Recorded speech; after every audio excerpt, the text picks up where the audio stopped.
Assalamualaikum warahmatullahi wabarakatuh. Para siswa sekalian, pada hari ini kita mulai masuk pada materi yang berjudul mesin 4 tak. Di mana mesin 4 tak ini adalah motor bakar atau motor yang menggunakan bahan bakar di dalam menghasilkan satu langkah tenaga membutuhkan 4 langkah. Itu yang dimaksud dengan mesin 4 langkah atau mesin 4 tak. Sebelum kita masuk tentang bagaimana cara kerjanya mesin 4 tak itu, mari kita kenali dulu bersama-sama. Perhatikan nama komponen-komponen yang terpasang pada rangkaian mesin atau pada gambar animasi yang ada di sebelah kiri. Kita mulai dari bagian paling bawah. Paling bawah mesin ini adalah bak oli. Kemudian di atasnya ini adalah poros engkol atau crankshaft. Lalu pada bagian poros engkol terpasang batang torak atau connecting rod atau batang piston. Ada juga yang bilang namanya stang piston kalau bahasa bengkel. Lalu di atas stang piston atau di atas connecting rod ini adalah piston atau torak. Selanjutnya di atasnya lagi ada busi, katup buang, dan katup masuk yang di sebelah kiri. Valve in itulah katup masuk. Lalu katup ini digerakkan oleh camshaft atau noken, itu mendorong rocker arm atau pendorong katup atau tuas katup yang mengakibatkan katup nanti akan bergerak membuka dan menutup. Kita mulai cara kerja yang pertama. Perhatikan pada informasi yang ada di sebelah kanan, nomor 1 adalah langkah hisap. Di sini kalau kita klik langkah hisap, maka akan terjadilah kejadian seperti yang diuraikan pada 3 poin ABC ini. Yang pertama, pada waktu langkah hisap, yang terjadi adalah piston bergerak ke bawah. Perhatikan, pada saat piston bergerak ke bawah itu, katup ini yang di sebelah kiri, katup masuk atau katup hisap, itu terbuka. Akibat dari gerakan piston ke bawah, terjadi pembesaran volume atau pembesaran ruangan di atas piston yang mengakibatkan adanya isapan. Piston bergerak ke bawah, katup masuk, terbuka, uap bensin dan udara masuk ke dalam ruang silinder. Kita perhatikan satu kali lagi, ya. Piston bergerak ke bawah, katup masuk, terbuka, uap bensin terhisap ke dalam. Langkah yang kedua, setelah piston berada di titik mati bawah atau titik gerakan paling bawah piston di dalam ruang silinder ini, piston akan kembali bergerak ke atas.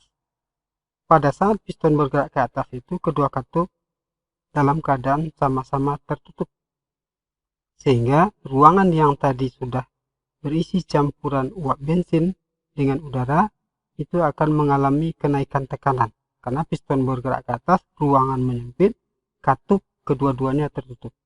Perhatikan langkah kompresi. Akibatnya adalah karena terjadi pengecilan ruangan, peningkatan tekanan, temperatur juga jadi meningkat. Jadi pada saat yang kedua ini atau langkah yang kedua ini, piston bergerak ke atas, kedua katup tertutup, tekanan dan temperatur di dalam ruang silinder meningkat.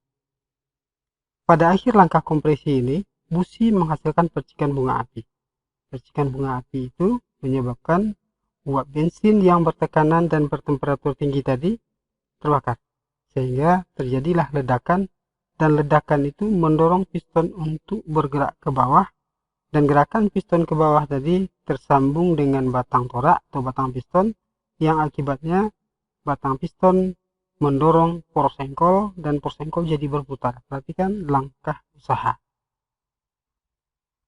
Ini adalah langkah yang ketiga, di mana pada saat langkah usaha itu piston memutar poros engkol. Inilah yang mengakibatkan putaran itu menjadi sangat kuat, atau putaran yang sangat kuat yang diakibatkan oleh dorongan piston itu bisa digunakan sebagai tenaga penggerak. Kita lanjutkan. Sesudah langkah usaha atau setelah langkah usaha, langkah yang berikut adalah langkah buang. Ketika piston sampai di akhir langkah usaha, katup terbuka. Terbukanya katup itu mengakibatkan gas bekas yang sudah digunakan untuk mendorong piston itu dibuang keluar.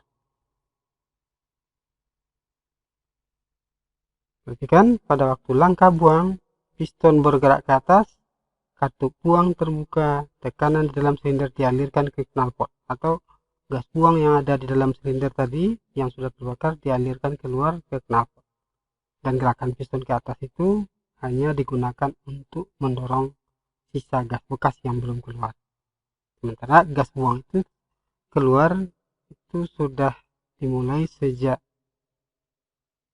ketika piston hampir mencapai TMB pada langkah usaha, katup buang sudah terbuka. Jadi gas bekas itu keluar sendiri karena tekanan yang sangat kuat. Selanjutnya piston bergerak keluar ke atas, mengakibatkan sisa gas bekas yang masih tersisa dalam ruang bakar itu terdorong. Jadi demikian cara kerja motor 4 langkah. Langkah selengkapnya bisa diperhatikan di sini. Coba diamati hisap, kompresi, usaha, dan buang. Demikian, semoga bisa dipahami. Jika ada pertanyaan atau jika ada hal-hal yang kurang dipahami, silahkan nanti ditanyakan pada forum komunikasi yang ada di dalam website e-learning kita. Assalamualaikum warahmatullahi wabarakatuh.